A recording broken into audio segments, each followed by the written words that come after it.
ओम कृष्णाय नमः। आप सभी का मेरे YouTube चैनल भक्ति सागर में पुनः स्वागत है।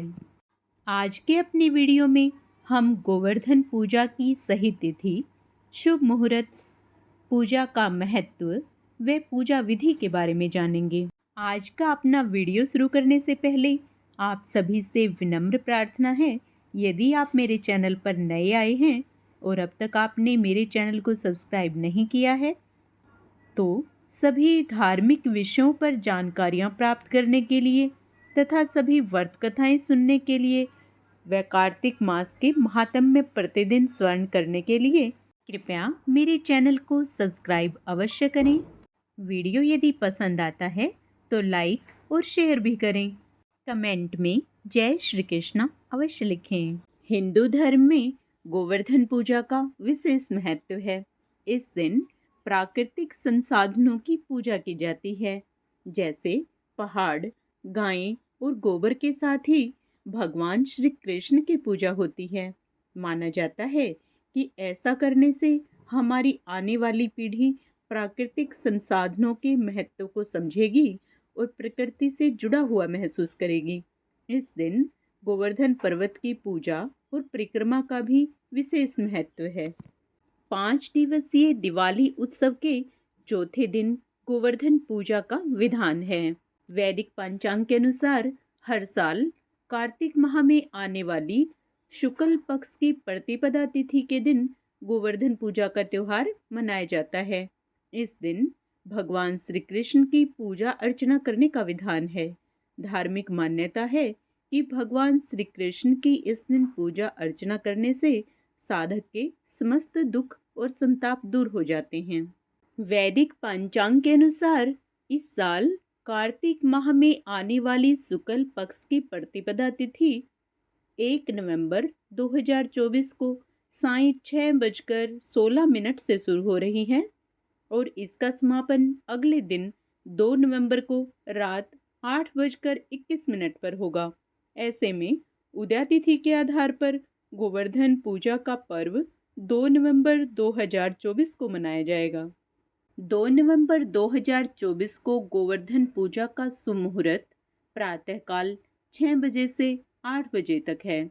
इसके बाद दोपहर को 3:23 से लेकर 5:35 के बीच में भी पूजा की जा सकती है।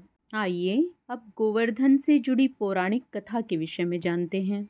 दिवाली के 5 दिनी उत्सव में गोवर्धन पूजा और अन्नकूट महोत्सव चौथा त्योहार रहता है, जो दिवाली के अगले दिन आता है। श्री कृष्ण के काल के पहले गोवर्धन पूजा नहीं होती थी, अन्नकूट महोत्सव ही मनाया जाता था।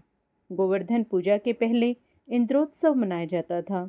द्वापर में अन्नकूट के दिन इंद्र की पूजा करके उनको 56 भोग अर्पित किए जाते थे, लेकिन ब्रजवासियों ने श्री कृष्ण के कहने पर उस प्रथा को बंद करके इस दिन गोवर्धन पर्वत की पूजा करनी आरंभ कर दी और गोवर्धन को ही 56 भोग लगाने लगे। श्री कृष्ण का कहना था कि जो पर्वत, खेत और गायें हमारे जीवन चला रहे हैं, उनका हमें आदर करना चाहिए और उनकी ही पूजा करनी चाहिए। भगवान श्री कृष्ण के कहने पर सभी ने इंद्र उत्सव मनाना छोड़ दिया। यह देखकर एक बार इंद्रदेव ने कुपित होकर ब्रजमंडल में मूसलाधार वर्षा कर दी। इस वर्षा से ब्रजवासियों को बचाने के लिए श्री कृष्ण ने 7 दिन तक गोवर्धन पर्वत को अपनी छोटी उंगली पर उठाकर इंद्र का मान मर्दन किया था। उस पर्वत के नीचे 7 दिन तक सभी ग्रामीणों के साथ ही गोप गोपिकाएं उसकी छाया में सुखपूर्वक रहे। फिर ब्रह्मा जी ने इंद्र को बताया, पृथ्वी पर श्री हरि विष्णु ने श्री कृष्ण के रूप में जन्म ले लिया है, उनसे वैर लेना उचित नहीं है। यह जानकर इंद्रदेव ने भगवान श्री कृष्ण से क्षमा याचना की। भगवान श्री कृष्ण ने 7वें दिन गोवर्धन पर्वत को नीचे रखा और हर वर्ष गोवर्धन पूजा करके अन्नकूट उत्सव मनाने की आज्ञा दी। तभी से यह उत्सव अन्नकूट के नाम से भी जाना जाता है। मान्यता है कि भगवान श्री कृष्ण ने जिस दिन गोवर्धन पर्वत उठाकर गोकुल वासियों की रक्षा की थी, उसे गोवर्धन पर्वत की पूजा के लिए समर्पित कर दिया गया। रक्षा के लिए आभार जताने के लिए हर साल गोकुलवासी गोवर्धन पर्वत को 56 भोग लगाकर विधि विधान से पूजा करने लगे। तब से गोवर्धन पूजा के लिए अन्नकूट का भोग अर्पित किया जाता है। अन्नकूट को भोजन का पहाड़ कह सकते हैं। इसमें कई सारी सब्जियों को मिलाकर मिक्स सब्जी, कढ़ी चावल, पूड़ी, रोटी, खिचड़ी, बाजरे का हलवा आदि मिलाकर अर्पित किया जाता है। आइए अब गोवर्धन की पूजा विधि के बारे में जान लेते हैं। गोवर्धन पूजा के दिन प्रातःकाल गाय के गोबर से गोवर्धन पर्वत और भगवान श्री कृष्ण की मूर्ति बनाई जाती है। मूर्ति को फूलों और रंग से सजाएं। गोवर्धन पर्वत और भगवान श्री कृष्ण की पूजा करें।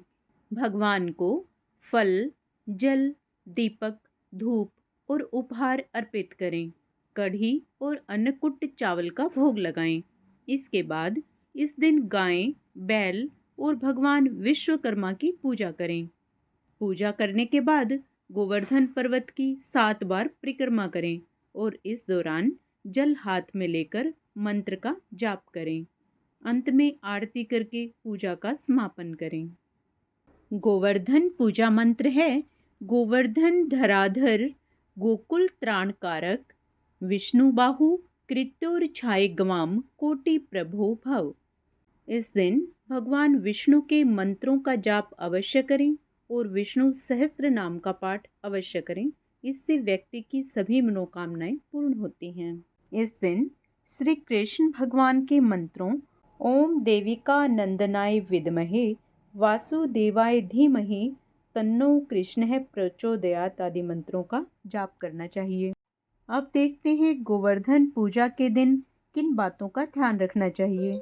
गोवर्धन पूजा के दिन भगवान कृष्ण की पूजा करने से पहले सुबह तेल मालिश और स्नान करने को कहा जाता है।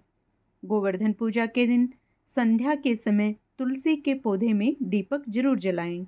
गोवर्धन पूजा के दिन ईशान कोण दिशा में दीपक जरूर जलाएं। इससे घर की सुख शांति और समृद्धि बनी रहती है। गोवर्धन पूजा के दिन पीपल के पेड़ के पास दिया अवश्य जलाएं। इससे व्यक्ति को कभी किसी भी मुसीबत का सामना नहीं करना पड़ता। इस दिन अन्नकूट का प्रसाद अवश्य चढ़ाएं। गोवर्धन पूजा के दिन परिवार के सभी सदस्य एक साथ मिलकर पूजा करें। गोवर्धन पूजा के दिन अन्नकूट बंद कमरे में ना बनाएं। गोवर्धन पूजा के दिन गाय की पूजा करना ना भूलें। गायों को स्नान कराकर फूल माला, धूप, चंदन आदि से पूजा की जाती है। इस दिन चंद्रमा का दर्शन नहीं करना चाहिए। इस दिन गंदे कपड़े पहनकर गोवर्धन परिक्रमा ना करें। गोवर्धन पूजा के दिन किसी भी जीव जंतु को नुकसान ना पहुंचाएं। इस दिन किसी भी व्यक्ति को अपशब्द ना बोलें। गोवर्धन पूजा के दिन विश्वकर्मा पूजा भी की जाती है। दोनों पूजाओं को साथ करना बहुत शुभ माना जाता है। विश्वकर्मा को वास्तुकला और यांत्रिक विज्ञान का जनक माना जाता है। विश्वकर्मा पूजा के दिन फैक्ट्री में काम करने वाले लोग मशीनों और औजारों की साफ सफाई करते हैं तथा मशीनों और औजारों की पूजा की जाती है। धार्मिक मान्यता है कि विश्वकर्मा पूजा करने से कार्य क्षेत्र में आ रही बाधाएं दूर होती हैं और कारोबार में सफलता मिलती है। आशा करती हूँ आप सभी को मेरे द्वारा दी गई जानकारी पसंद आई होगी। आप सबका दिन मंगलमय हो।